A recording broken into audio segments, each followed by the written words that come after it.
And there's another benefit to this besides marketing. Like right now, only 21% of the world workforce is engaged. 4 out of 5 are disengaged. They're going to work day after day, hour after hour. Welcome to Digital Dominance. I went from building HTML websites in high school to helping 7- and 8-figure service businesses generate more revenue through better design, SEO, and marketing. On this podcast, I bring you expert tactics and tools to help you turn your online presence into your biggest sales asset. If you want someone on your team to help you navigate the world of digital marketing, head over to FroBro.com.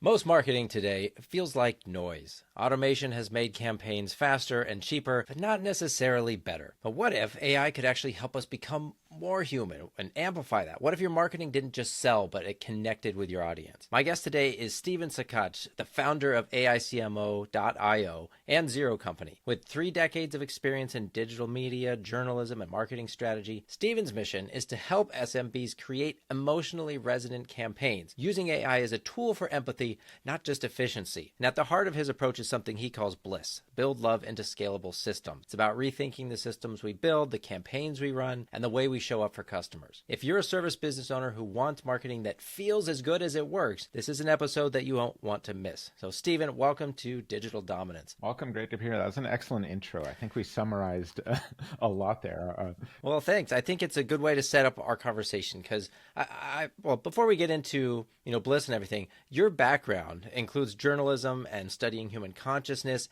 And I'm curious to hear how that kind of shaped the way you approach marketing and AI. Yeah. So I remember way back when going to this consciousness event, and we're talking about oneness and integral theory and stuff like that. And then we're sitting down at breakfast and they're all, so how are you going to apply this to your business? And at the time I'm like, I don't know. I just do Google ads. How am I applying? But it's this question that kind of stuck with me, right? Is like, yeah, how do we apply some of this higher consciousness to what we're doing so that it shows up in our marketing campaigns? And so that question really, stuck with me over the years, kept asking it. And then really it turns out that it's all these things about the way you run your company. If you can do them, with kindness, with love, with compassion, and then you can tell a story from that place. And then really that's how it comes out in that one sentence in the Google headline or description there. So it's a long process, but that's really kind of where we got to with our marketing agency and while we kind of took this empathetic approach, like you kind of mentioned, to marketing, where it's really trying to go a little deeper with what we're doing instead of contributing to all the noise out there, talking about the features and benefits and all the boring stuff that, 10,000 other businesses are talking about. Well, that makes sense. And it kind of leads right into how you talk about the importance of a company's purpose in creating authentic marketing, right? That's a direct line I can see. So how do you help a business kind of uncover and clarify what that purpose is in the first place? Yeah, so that for me really happened a long time ago in part of this process where we were sitting in the meeting with like a CEO, right? And we're going over the regular sort of stuff about the business and the product. And to me that it wasn't connecting. It was just kind of dry. And I went to the CEO, how do we create something here with a little bit more meaning? Why did you start this business in the first place, this product? And he had a survival product, right? It's about, you probably were thinking about survival, helping your family during this, tragic time, right? And he's all, yeah. And I'm all, well, this is what you're doing out there. You're helping all these other families. Why don't we start talking about it from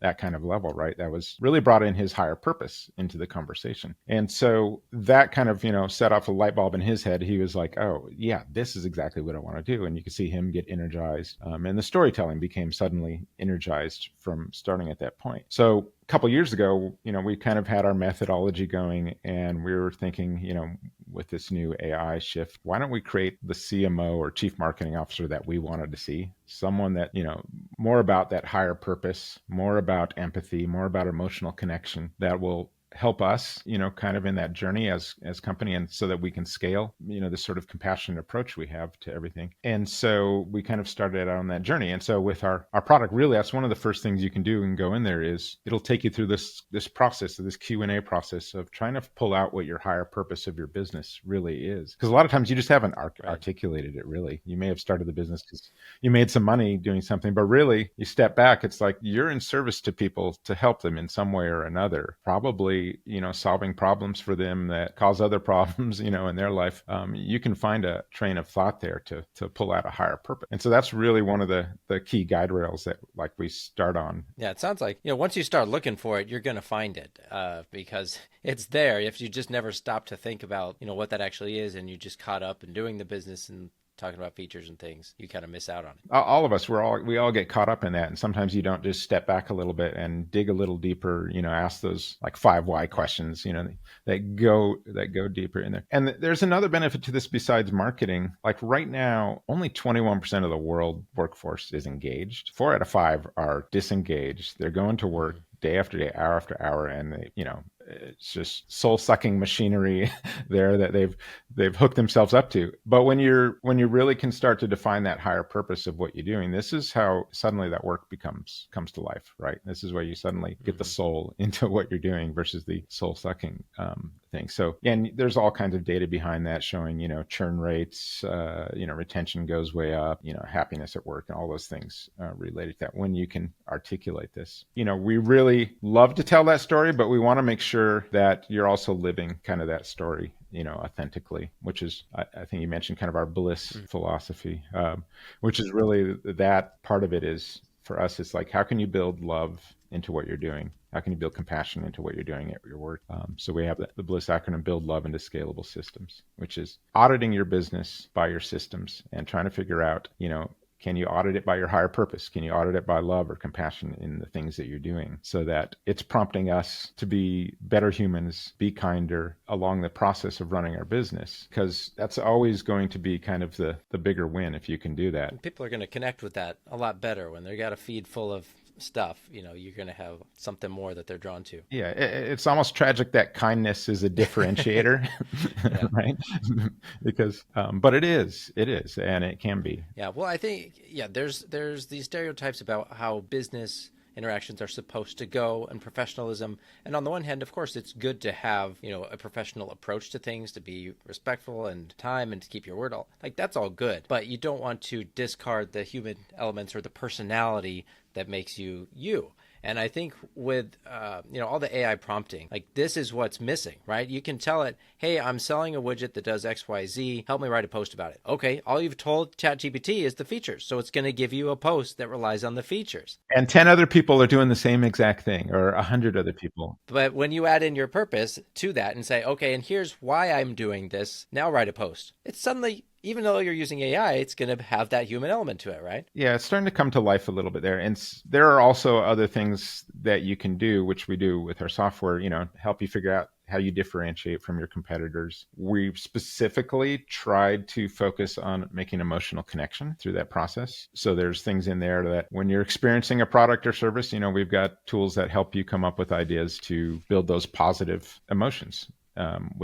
In positive connections with your clients. If you can build that emotional connection, you're going to have 306% higher lifetime value over a satisfied customer. So, that's just huge if you can get to that point. But a lot of businesses don't know ways to do that. So we try to make it super simple. In marketing, half the time you don't know what you don't know. So, even as someone like you said, I've been in this forever, but there are in our platform 100 different expert techniques in there for anything you're doing. And I didn't even know that all those existed. But so when you're building any sort of campaign, you can also apply some of these techniques to go along with your purpose, to go along with your differentiation, to go along with your brand voice that we take time to, figure out so that it very much is about your business. So let's, obviously this makes sense, right? A big picture. Can you share a specific example of an emotionally connecting campaign that you've helped with and worked on to help us understand what made it work and kind of what you did to make that happen? Yeah, I think to that, like that one example that I kind of talked about with that survival thing. We were able to focus then on, focusing on the family first. There are a lot of really famous campaigns out there too that people might be aware of. I think probably the classic one that if you want to figure out what's an emotionally connecting campaign might be like MasterCards.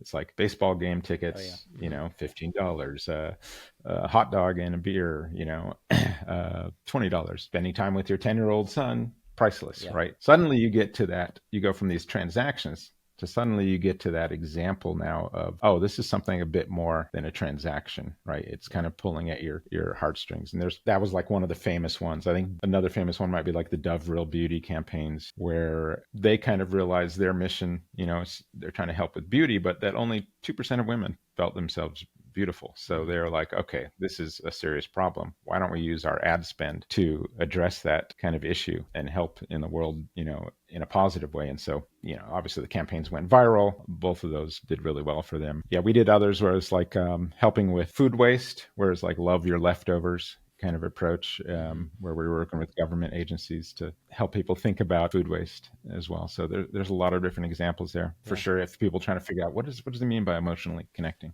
Those are great examples. I love the MasterCard one too, because I remember seeing those commercials, and yeah, they're entertaining and memorable, and that's why, right? Because it's more human. It's not just a thing. Yeah, it kind of sticks with you on another level than just of features and images.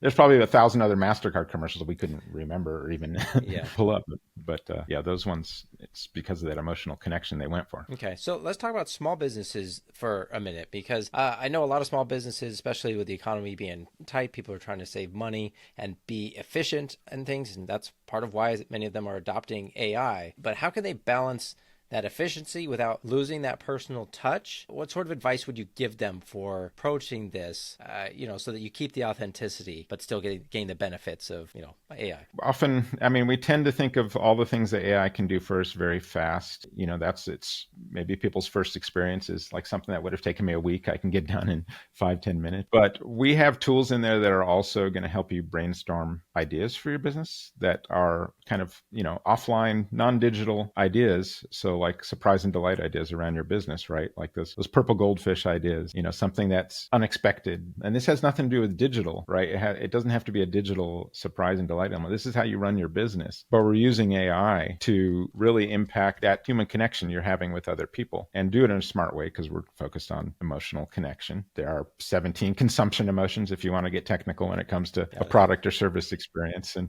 we're trying to focus on the positive ones, surprise, delight, excitement, contentment, gratitude, those kind of things. But so we can use AI to develop stuff that's totally offline. That's never going to be a digital item if you don't want. So that's one way you can really have it to prompt us to be, use AI to prompt us to be kind of better humans, better at connecting. Right. And so some examples of that might be like, if you've got your CRM hooked up with your AI, it can tell you, hey, this person's birthday is coming up, or they've been your client for 2 years. And then you can send them a card, right? Or a gift, or just a note. And that is something in the real world that, even though it was prompted to you by AI, it means a lot to them because you noticed and acknowledged it. Yeah. And there are 1,000 other ideas beyond that too, where, you can kind of really think about when someone does something just a little unexpected or extra for you, you're supplying them with some sort of thing from your business where you go above and beyond. You can work with your vendors that way. It's really kind of, if you think about it, just audit your business from more of a conscious capitalist kind of approach. Instead of just thinking about profit, think about people, think about planet, think about your higher purpose, and think about profit. And all those things can work together.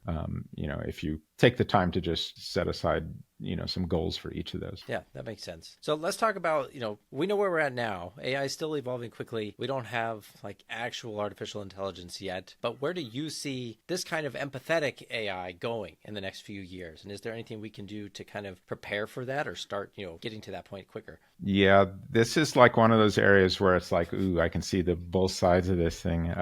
Like there was a study that University of Zurich did where they went onto Reddit and they used AI to try and change people's minds. And they got into trouble a little bit for doing this, because once people found out, you were doing what? But it turned out AI was able to persuade people 6 times better than humans. And that's scary, because we're at the very start of this movement. And so at some point, when your car salesman's going to be attached to some sort of AI, something or other, they're going to have the exact right thing to say to everyone during that sales process. But like, we're just barely starting at this. So AI is going to be very persuasive. What I kind of worry about there is, from optimizing an AI for over a decade with Google and things like that, if it's assigned a goal that it's going to optimize toward, it's really good at just going after that single goal. So if our single goal is just profit and it's not going to care about people or planet, we're going to be in a bit of trouble. So we do need to build this sort of conscious approach to how we use AI and how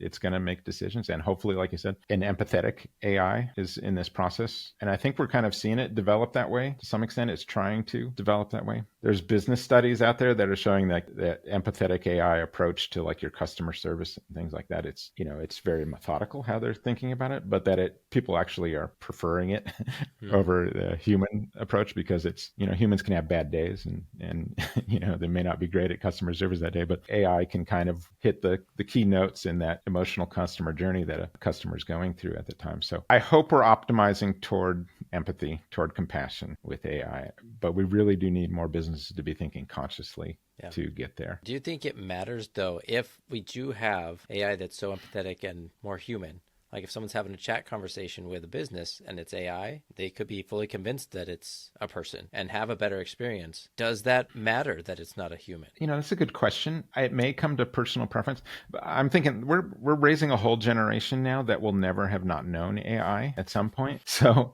I don't know what their experience will be with interacting with it. May not be that big a deal. I mean, there's older people in the generation who, hey, I just want to talk to a human, right? Yeah. So it may come down to like that personal preference to some extent. And I know people, if they're not getting what they want from like that AI, it's going to be an extremely frustrating experience for them. But so there's probably got to be a way to get them through that kind of process and actually, talk to someone that they can feel heard about whatever their issue is. But it's a good question, because I think attitudes are going to be changing over time about this, where it's going to be pretty commonplace. Yeah. Well, I can see it also, like whether you know or not is going to affect the interaction, right? So if I have an AI waiter that I know is not a person and I ask them to make a recommendation, I'm going to be suspect about that recommendation, because like, oh, that's probably just the special that the owner told you to push, right? It's not an actual, like, you haven't eaten the food, you're a robot. I'm still suspect by the waiter if they're to tell me that. It's in the back of my mind, right? True, but I'm more likely to trust the waiter if he says, oh,